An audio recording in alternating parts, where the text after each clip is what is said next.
BJP జాతీయ అధ్యక్షుడు JP నడ్డాకి Karnataka పోలీసులు నోటీసులు ఇచ్చారు. వివాదాస్పద పోస్టుపై సమన్లు జారీ చేశారు. జేపీ నడ్డాతో పాటు ఆ party IT cell chief Amit Malviya కూడా నోటీసులు ఇచ్చారు. వీరిద్దరిని వారం రోజుల్లో విచారణకి హాజరు కావాలని ఆదేశించారు.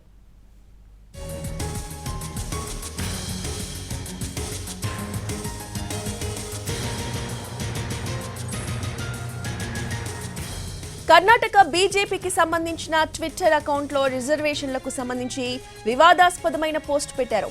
ఇది ఎన్నికల కోడ్ ఉల్లంఘన కిందకు వస్తుందని ఫిర్యాదు చేశారు. దీంతో బెంగళూరులోని హైగ్రౌండ్స్ పోలీస్ స్టేషన్లో ఎఫ్ఐఆర్ నమోదు చేశారు. అందులో జేపీ నడ్డాతో పాటు ఆ party IT cell head Amit Malviya పేర్లు కూడా చేర్చారు. ఇప్పుడు వీళ్ళిద్దరికీ నోటీసులు ఇచ్చారు పోలీసులు. వారంలోగా విచారణకి హాజరు కావాలని ఆదేశించారు.